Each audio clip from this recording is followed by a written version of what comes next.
আমার মতে সত্যি কথা বলতে প্রত্যেকটা হাউসওয়াইফই হচ্ছে মা অন্নপূর্ণার রূপ। যতই অসুবিধা থাক না কেন, তাড়াহুড়ো থাক না কেন, যে যেখানেই যাক অভুক্ত কাউকে পাঠায় না। তো চলো আজকের ভিডিওটা এখান থেকে স্টার্ট করছি। তো hello everyone, good morning, welcome back to my channel. আশা করছি সকলেই খুব ভালো আছো। বীরভূম জেলার ছোট্ট একটা শহর থেকে আমি সুধা আবারও চলে এসেছি নতুন দিনের নতুন আরও একটা ব্লগ নিয়ে। তো চলো ব্লগটা আজকে এখান থেকে স্টার্ট করা যাক। আই হোপ আজকের ব্লগটাও তোমাদের প্রত্যেকের খুবই ভালো লাগবে। আজকে সকালবেলায় খুবই তাড়াহুড়ো, হাজব্যান্ডকে এদিকে পাঠালাম রেশনের দোকান। আসলে কি বলতো, রেশনটা হাজব্যান্ড থাকতে থাকতে যদি নিয়ে আসেন না, তাহলে আমার খুব সুবিধা হয়। ওই জন্য মাসে একবার যখন রেশন দেওয়ার থাকে, যদি ওই টাইমের মধ্যে হাজব্যান্ড আসেন তো ভালো কথা, আর যদি না আসেন তাহলে তো ধরো আমাকে এইদিক ওইদিক সামলাতে হয়ই হয়। আজকে যেহেতু এসছেন সেহেতু কিন্তু আমি বললাম যে চলো দেখে আসো রেশনটা দিয়েছে কিনা, তো ওই জন্য ওকে পাঠালাম আর কি। তো চলো বন্ধুরা, এইদিকে কিন্তু আমি চটপট করে রান্না বান্নাটা সেরে নেবো। ওদিকে পুজোটাও দিয়ে ফেলেছি। আসলে ব্যাপার হচ্ছে সকাল থেকে এই কারণেই বললাম তাড়াহুড়ো, হাজব্যান্ড কিন্তু আজকে ফিরে যাচ্ছেন, ওই যে একদিনের অতিথি আর কি, সেই জন্যই। প্রত্যেক মাসে তো একদিন করেই থাকেন, সেই কারণে দেখো প্রত্যেক দিন সকালে তো আমার এমনি তাড়াহুড়ো থাকেই থাকে। তবে কি আজকে রবিবার, আর তবুও কিন্তু আজকে প্রচণ্ড পরিমাণে তাড়াহুড়ো। কি বলতো বন্ধুরা, রবিবার মানেই যে রয়ে শয়ে কাজ করব, এটা কিন্তু আমার কপালে খুব কম দিনই জোটে দেখেছি। কেন কি যেই রবিবার আসে সেই কিন্তু আর একটা করে কোনো রকমের তাড়াহুড়ো জুটেই যায়। আজকে যে আমি ভেবেছিলাম যে একটু রয়ে শয়ে কাজ করব, সেটা আর হলো না। আসলে কি বলতো, বাজার পাঠিয়েছিলাম হাজব্যান্ডকে, তো উনি কিন্তু বাজার না করেই চলে এসেছেন। মানে সবজি টবজি তো সমস্ত কিছুই আছে, কিন্তু মাছ আনতে বলেছিলাম, তো মাছটা কিন্তু আমাকে গিয়ে নিয়ে আসতে হয়েছে। মানে আমি যদি সঙ্গে যাই তাহলে ওনার বাজার করতে বেশ ভালো লাগে, এই আর কি। তো চলো বন্ধুরা, সকাল থেকে কিন্তু এখনও পর্যন্ত ঘড়ির কাঁটায় ওই বাজে প্রায় 11টা, ভাত আর ডালটা হয়েছে। আর এর মাঝে কিন্তু আমার কোনো রকমের কোনো তরকারি হয়নি। বাঁধাকপিটা বাইরে উঠোনে বসে বসে কেটেছি। ইদানিং হচ্ছে কি আমার একটু না ঠান্ডাটা লেগে গেছে, মনে হচ্ছে যেই শীত পেরোচ্ছে সেই মনে হচ্ছে যেন আমার শীতটা একটু বেশিই করছে। ওই জন্য দেখো স্নান সেরে পুজো দিয়ে একেবারে সোয়েটারটা পরে নিয়েছি। তো চলো যেরকম বুঝলাম শরীরের অবস্থা সেই বুঝেই কাজ করলাম। তো চলো এদিকে কিন্তু রান্না বান্না হতে থাক। আমি কিন্তু এখনও টিফিন করিনি, আর করবার সময়ও নেই। আসলে কি বলতো, প্রত্যেকটা মেয়েরাই দেখবে নিজে অভুক্ত থেকেও সংসারের প্রত্যেকটা মানুষের মুখে যদি ঠিক সময়ে যদি খাবারটা দিতে পারে না, তার পেট কিন্তু এমনি এমনিই ভরে যায়। আমারও ঠিক তাই।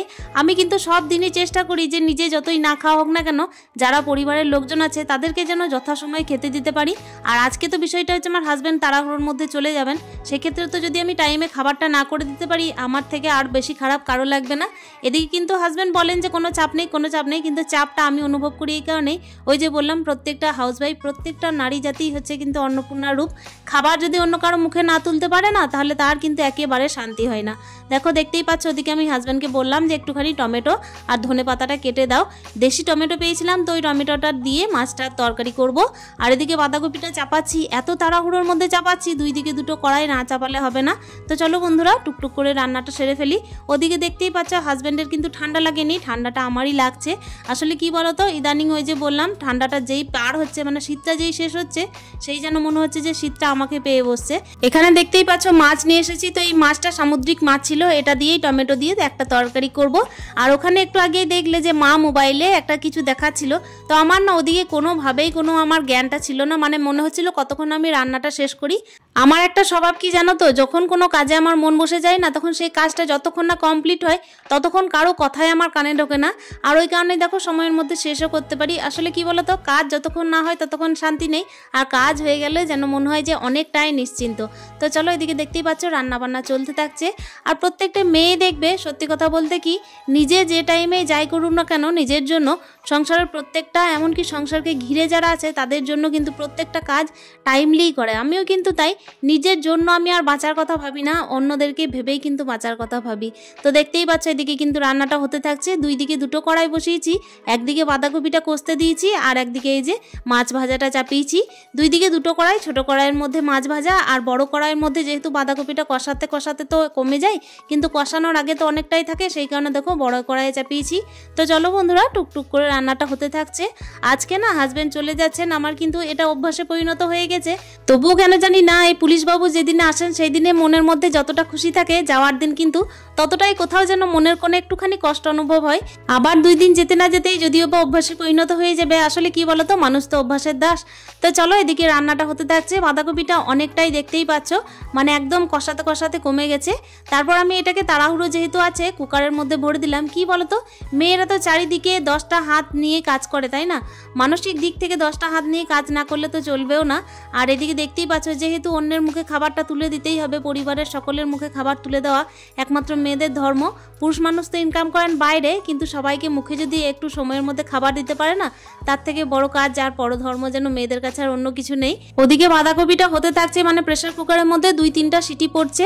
আর কি বলতো, প্রেসার কুকারের মধ্যে কষিয়ে যে রান্নাটা আমি করলাম, আমি ভাবছিলাম যে টেস্ট হবে না, কিন্তু সত্যি কথা বলছি আজকে বাঁধাকপিটা কেন জানি না এত তাড়াহুড়োর মধ্যে এতটাই টেস্টি হয়েছিল।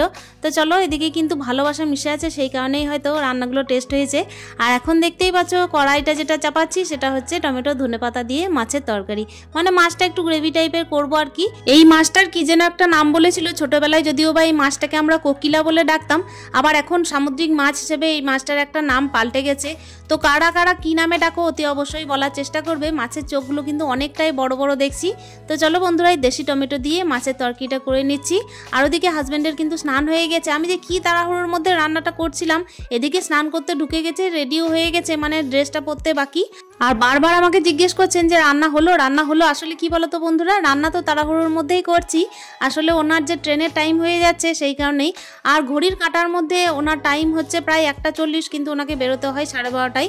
মানে ব্যাপার হচ্ছে আমাদের এখান থেকে স্টেশনটা দূরে, সেই কারণেই। তো চলো বন্ধুরা, এদিকে কিন্তু মাছটা যেটুকু রান্না করা ছিল সেটা আমি রান্না করে নিলাম, আর বাকিটা কিন্তু আমি ফ্রিজে ভরে দেবো, সেই জন্য বাটির মধ্যে ভরে নিলাম।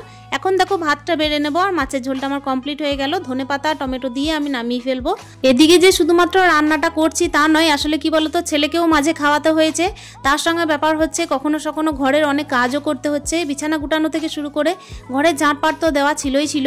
এদিকে এই যে ফ্রিজের মধ্যে যে মাছটা ভরবা ছিল সেটাও ভরে নিলাম, কখন জানি না ভুলে যাই। তাছাড়াও হচ্ছে কি বিড়ালের প্রচণ্ড উৎপাত, তো দরজা জানলা যেহেতু খোলা থাকে সেহেতু বিড়ালের আসার একটা প্রবণতা বেড়ে যাচ্ছে দেখছি, সেই কারণে এইদিকেও নজর দিতে হচ্ছে। ওদিকে ওনার খেতে খেতে আমি একটুখানি বসেই বললাম যে ফ্রিজের মধ্যে যে মাছটা ভরার আছে ওটা কৌটোর মধ্যে ভরা আছে, তো ওইটাকে আমি ফ্রিজে দিয়ে আসি, আর তুমি খাবার সারতে থাকো। আসলে ব্যাপার হচ্ছে ছেলেকেও তো একটু দেখতে হয়, মাঝে মাঝে ও খেলতে গেছে, ওটাও একটু নজর দিতে হচ্ছিল। এর মাঝে আমার মাও এসেছিল।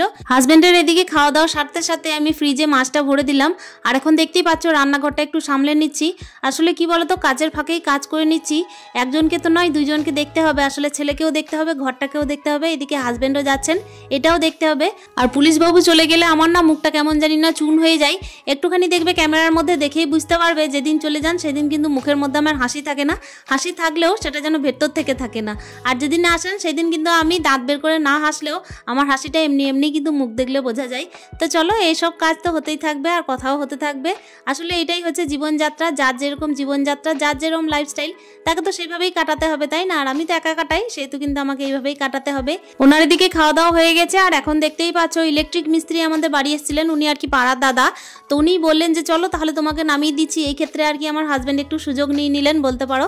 তো চলো, এদিকে কিন্তু ওনার খাওয়া দাওয়া যেই হয়ে গেল, আমি বাসনগুলো বের করে দিচ্ছি। নিজের সময়ে না খেয়েও কিন্তু একটা মানুষকে তাড়াহুড়োর মধ্যেও সঠিক টাইমে খেতে দিতে পেরেছি, এটা কিন্তু দেখো একটা মেয়ের জীবনে অনেক কিছু পাওয়া। আসলে কি বলতো, অন্যের পেট ভরাতে পারলেই কিন্তু মেয়েদের মনের খুশি, আর মেয়েদের মনের খুশি শুধু নয়, যেন পেটও ভরে যায়। অন্যের খাওয়া দেখে অন্যের ক্ষুধা তো মিটানোর পর কিন্তু দেখবে নিজের খিদেটাও মরে যায়, তাই না? এখন দেখো হাজব্যান্ড জুতো পরছেন, আর আমি না গোলাপ ফুল তুলছি। কেন বলো তো গোলাপ ফুল তুলছি?